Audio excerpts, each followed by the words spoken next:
Well, after one round, the first round of the NFL draft, of course, we pick Jayden Daniels.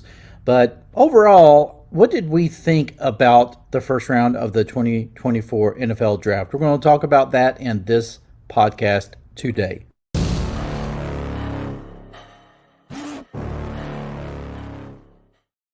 And good morning or good afternoon, whenever you're going to actually watch this video. My name is Greg. I'm your host here on the Washington Football Maniacs channel. If you're new here, this channel, of course, is dedicated to news and commentary for the Washington Commanders. If you're down with that, please make sure you consider subscribing to this channel. When you do, hit that notification bell so you won't miss any other video releases. So the Washington Commanders were among the 6 teams picking a quarterback in the first 12 picks of the first round of the NFL draft. And of course, in the end, it was really a no-brainer.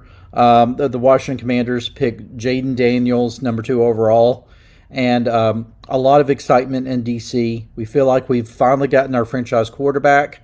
I just got through watching a press conference with Jayden Daniels. He seems like a very, very good kid. And that was something that I've talked about, and I know that what the Washington Commanders front office and coaching staff talked about is drafting somebody who is a good human being, somebody with character, along with, of course, having the athletic ability and the brains to take this team all the way. We feel like Jayden Daniels is the best guy for that. I'm excited. I can't wait. I'm trying to temper myself on buying a jersey, certainly, because I usually do not buy jerseys of new players or young players until I at least feel like they're going to stick around for a while. So, I haven't even gotten a Terry McLaurin jersey yet. I probably should go ahead and do that. But I'm very excited. I know that a lot of you guys out there and gals are very excited for this. But so out of everything in the NFL draft, 6 quarterbacks go. 3 of those go 1, 2, 3. Of course, Caleb Williams went to the Chicago Bears, Daniels to Washington, and then Drake May, who I also liked. I was very high on as well, but I think he probably fits New England a lot better than Washington, and so he goes to New England. And then Marvin Harrison Jr., of course, goes to the Arizona Cardinals. But where it got really, past the point of the Minnesota Vikings picking J.J. McCarthy, which really turned out to be, I think, a great place for J.J. McCarthy. I think that's a good fit. But not Arizona, but Atlanta. This was the shocking part of the whole draft.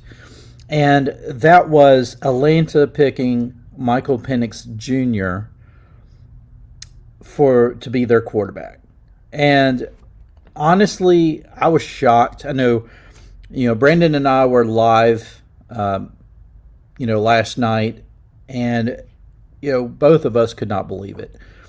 Michael Penix Jr. getting drafted by Atlanta after Atlanta gives Kirk Cousins this huge guaranteed contract, like $100 million. Basically that's your franchise quarterback for the Atlanta Falcons. And then they turn around, they draft Michael Penix Jr., which the Atlanta Falcons brass did call Cousins and let him know, hey, we're going to be drafting the quarterback. He was fine with that, but he was stunned by the fact that they drafted one in the first round. And what does that mean? Well, it means that Penix is going to be competing for that starting quarterback position. And so, it's a head scratcher that Atlanta would pick up Kirk Cousins for such a humongous contract and then turn around and draft his replacement the same year in the first round. I mean, it's normally you don't tend to sit a first round quarterback with the intentions of sitting him for, consecutive years. Now, that happened to Aaron Rodgers. Aaron Rodgers was drafted, I think, 24th in, oh, shoot, it's been so long I can't remember the exact year, but he was drafted. I think it was 2008, maybe, that he was drafted 24 overall, still first round pick, but the Packers still had Brett Favre, and so guess what? Aaron Rodgers sat for a little bit until Favre was ready to move on, and then they started Aaron Rodgers. So are the Atlanta Falcons thinking the same thing with Penix? The thing is, Penix is going to be like close to 30 by the time that he gets an opportunity to be the undisputed starting quarterback for the Atlanta Falcons. I mean, in a way, it kind of makes sense because, you have your franchise quarterback right there, but he's getting long in the tooth, right? I mean, he's on the wrong side of 35, and then you have a quarterback who you drafted, who is, I mean, he's a little bit older. He's not that much older, though. And I think, honestly, in the long run, you're going to see quarterbacks probably a lot old, especially in the NIL era right now. You're going to see quarterbacks stay in college longer, being able to kind of, transfer portals and all of that stuff, going to other teams. They feel like that they can really showcase their talents a lot better or start and all this stuff. And so you're going to see quarterbacks probably stay in college a lot longer. So these quarterbacks are not necessarily going to be 21 years old getting drafted in the NFL. And that's okay. Honestly, quarterbacks 24 years old, that's probably better in the long run, because you're drafting somebody who's a little bit more mature, who's had a little bit more experience in the college ranks, just being able to get more of a leadership mentality and things like that. And so I think overall it's probably better for, a quarterback to kind of be a little bit older as they get drafted. And I realize, well, you're taking away precious years of them playing. Well, guess what? Most of the time, unless that they're extremely special, their first year is a wash, right? Because they're just trying to learn the ropes. And don't necessarily expect Jayden Daniels to come in and suddenly lead the team to the Super Bowl. It could happen. He could very well lead this team deep into the playoffs. But it also could happen where the Washington Commanders are lucky to win 5 or 6 games. So we got to be prepared for that. And you can't think that this team this draft pick is bust just because the first year wasn't that great. And, I'm hoping that people give Jayden Daniels that amount of time to be able to gel and to learn how to play and hopefully get some wins under his belt, get some confidence, and allows him time to mold himself, really get molded and become a leader of this team, because the quarterback is leader of the team. He's leader of the offense for sure, but he should be the leader of the team, in my opinion. You can have other leaders, certainly very vocal leaders, but in the end, your quarterback is so closely tied to the coach. You've seen it so many times where coaches get fired because their quarterbacks turn out to not be great, or they get hurt and they can't play anymore, or whatever it is, and then the coach gets fired. So they're tied at the hip, for better or worse. They are. But overall, the Atlanta situation is very interesting indeed. Honestly, I mean, I would love for Kirk Cousins to get a ring before he retires. I really would, because Always pulled for Kirk Cousins. I hate it when he left Washington, but I understood the business part of it. Um, and I know he's gotten a lot of flack through the years. I mean, he's a Hall of Famer when it comes to contracts. I mean, the dude has made so much money for producing so little in terms of postseason victories over his career. So, I mean, man, you can't blame him for that. You can't blame him for being a good businessman. But, at the same time, I would love for him to be able to, get a championship or at least lead a team to the conference championship, if anything else. I mean, it kind of takes me back years ago. Now, we're talking probably 30 years ago.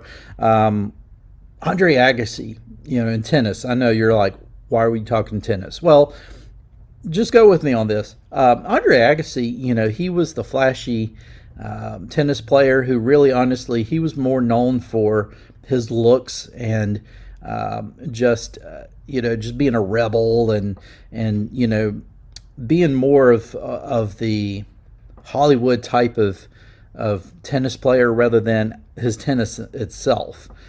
And it was that way for years. Like, he really didn't accomplish a whole lot in the early years of his career. And then I think at some point, it was around 92, he won Wilmington.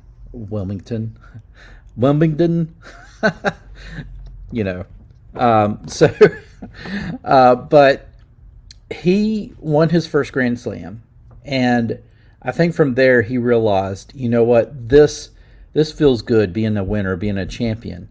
He still had the long locks, all this stuff, and then it seemed like once he finally, cut all his hair off, and then he went through like a pirate stage. If you guys don't know what I'm talking about, go back to YouTube and watch, around like the mid '90s version of Andre Agassi, and you'll understand what I'm saying. But the dude just he really became a lot more serious, I think, about his craft and the sport and his career. And he wound up winning several Grand Slams and, retired. I think it was in 2005, I think, when he retired. But, he retired probably one of the best tennis players to play the game. How does that equate to Kirk Cousins? Well, it just equates to the fact that I think, Kirk probably has paid attention to the money for all these years, securing whatever he can. You can't blame him for that, honestly.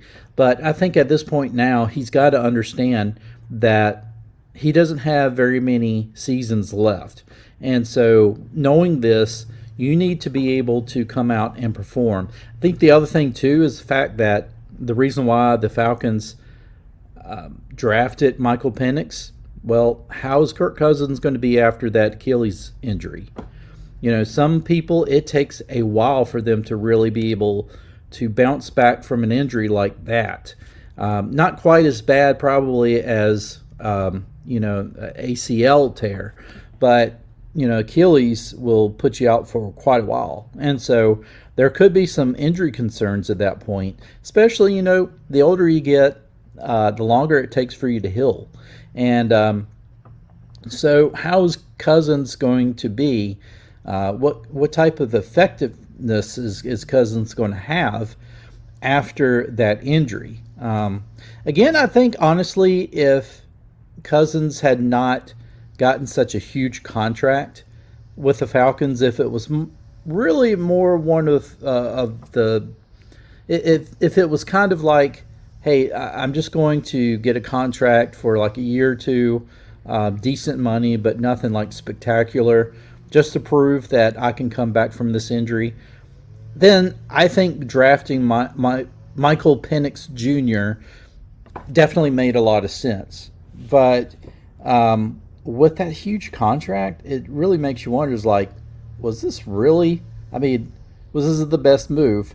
So in some ways, it was a great move. In other ways, it's a head scratcher. So it was the shocker of the first round for sure. Was not a shocker for Washington with Jayden Daniels. So I'm excited. Hope you guys are excited for Jayden Daniels as well. I know people are still going to talk about his size. I don't think you're going to have to worry about that. I think he's going to be just fine in the NFL. What we really want to look at is Washington going to be able to draft a left tackle, somebody who can slide into that left tackle position and hold that position down. That's going to be, to me, I think that's going to be the biggest story of the draft for the Washington Commanders. Other than drafting a quarterback, being able to draft his protection, because that offensive line, a lot of question marks. I know that they went out and picked up some guys in free agency, but I feel better if Washington makes a concerted effort to get a left tackle. And we'll talk more about that in coming videos. All right, folks, hope you enjoyed this. If you did, give it a like, give it a share. Let me know your thoughts on everything. And as always, I will see you in the next one.